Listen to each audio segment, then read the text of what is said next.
बाबा अमरदास लाए हुए जान करके गांव चटुआपुरी के संत महंत मन हो गुरु जी आवत जान के संत महंत सकलाय मांदर झांझ मृदंग महा गुरु बाबाला परघा चरण धोई चरणामृत लिन्हा हाथ जोड़ कर स्तुति किन्हा। बाबा अमरदास लाए हुए जानकर के चटुआपुरी के संत महंत मन नाचत गावत मांदर झांझ मृदंग माँ बाबा अमरदास ला परघाए हो जी और प्रभा के गांव बस्ती भीतर ला करके हो चरण धो करके चरणामृत दिए है और बाँचे ले अपन घर कुरिया माँ छिचाए है। हाँ जी और छिचा करके हाथ जोड़ करके स्तुति कहे कि बाबा अमरदास आप मन हमारे गांव में आए हो, हमारे गांव ला ज्ञान बता करके हम सब संत समाज ला कृतार्थ करो वह कहे हो। तो बाबा अमरदास वो समय का कहे भैया का कहे जी गुरु कहे सत्यलोक में जाऊं तब मैं सबला ज्ञान बताऊं। हाँ जी अपन ठार ला छोड़ करके मैं अमर लोग जाऊं और वहां ले आकर के ज्ञान प्राप्त करके आऊं तब मैं सबोला ज्ञान बताऊं कहे हो। ऐसन कह के गुरु बाबा श्वासा लिन्ह चढ़ाए मृत्यु लोक मा ठाठ परे हंसा पुरुष घर जाए हो। बाबा अमरदास जगह लिपाए पोताए है और सफेद कपड़ा ओढ़ करके जब लेटे है तब कमल कंचन रूपी कायाला छोड़ करके बाबा अमरदास के ठाठ ले हंसा हाय अमर लोग चले गए भैया हो। कमल के भौरा उड़ गए, कमल के भौरा उड़ गए, कमल के भौरा उड़ी गए, कमल के भौरा उड़ी गए। कंचन कमल रूपी कायाला छोड़ करके बाबा के अमरदास अमर लोग चले गए भैया। कमल के भौरा उड़ गए, कमल के भौरा उड़ गए, कमल के भौरा उड़ी गए, कमल के भौरा उड़ी गए। कोने करे कमल में गुंजार, कोने करे कमल में गुंजार, कमल के भौरा उड़ गए, कमल के भौरा उड़ गए। कोने करे कमल में गुंजार, कोने करे कमल में गुंजार, कमल के भौरा उड़ी गए, कमल के भौरा उड़ी गए।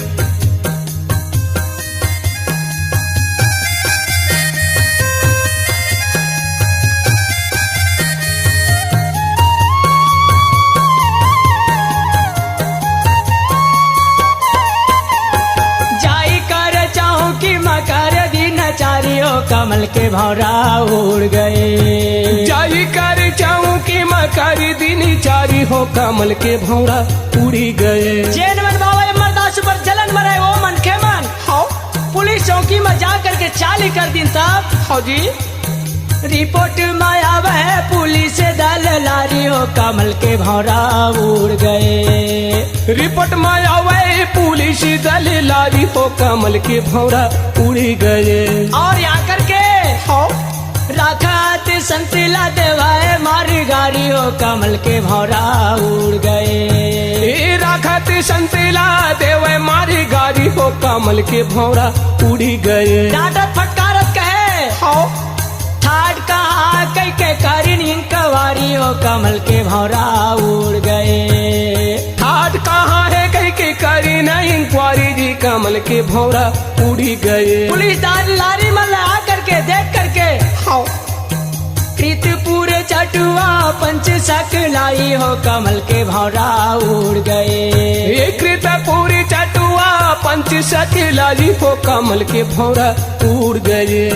गाड़ा गौटिया पटेल जुर जाई हो, कमल के भौरा उड़ गए। गाड़ा गौटिया पटेल जुरी जाई हो, कमल के भौरा उड़ गए। सबो संत महंत मल्ला जैन समय डांटे फटकारे है तब हो संत महंत मन रोवत बिलखत होगा कहे कि नहीं सब महाराज, नहीं हुजूर, नहीं साहब, हमार गुरु बाबा अमरदास कोई गलत काम नहीं करे है। विश्व के कल्याण खातिर अपन ठाठ ला छोड़ करके हंसा अमर लोग गए। कोई कहे हमर गुरु गो गोसाई हो कमल के भौरा उड़ गए। कोई कहे हमार गुरु गोसाई हो कमल के भौरा उड़ गए। हमार गुरु गोसाई विश्व के कल्याण के खातिर समाधि लगाए, जगत भलाई हो कमल के भौरा उड़ गए। समाधि लगाए है जगत भले भारी हो कमल के भौरा उड़ गए।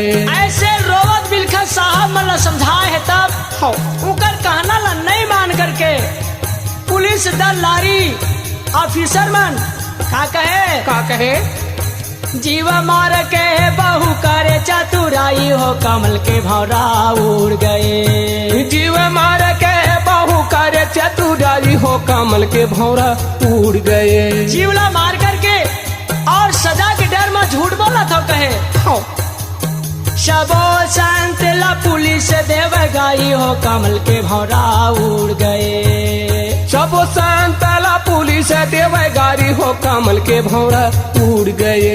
संत महंत के कोई भी अर्जी बिनती ले नहीं सुने पुलिस वाले मन, सुने नहीं दी नहीं न संत पुकारे जी कमल के भौरा उड़ गए। सुने नहीं दी नहीं न संत पुकारे जी कमल के भौरा उड़ गए। कोई अर्जी बिनती ले नहीं सुने पुलिस दल वाले मन तो संत महंत मन होगा नैना ले गंगा के समान आंसू के धार बहाते हुए धर धर धर धर रोवा बिलखत कहे हे सतगुरु बाबा, हे सतनाम, हे सृष्टिकर्ता मालिक, हमार गुरु बाबा ऊपर महान भारी अन्याय होते सतगुरु बाबा, आके हमला सतनाम के संदेश दे दे बाबा कहे हे सत गुरु सत नाम पुकारे जी कमल के भौरा उड़ गए। हे सत गुरु सत नाम पुकारे जी कमल के भौरा उड़ गए। कोने करे कमल में गुनी जा, कोने करे कमल में गुनी जार कमल के भौरा उड़ गए। कमल के भौरा उड़ गए। कोने करे कमल में गुंजार बाबा, कोने करे कमल में गुंजार कमल के भौरा उड़ी गए। कमल के भौरा उड़ी गए। ये कमल के भौरा उड़ी गए।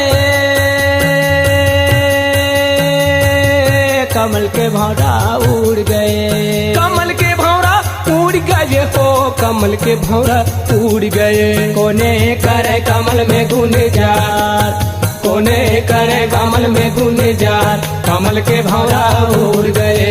कमल के भौरा उड़ गए। कमल के भौरा उड़ गए। कमल के भौरा उड़ गए।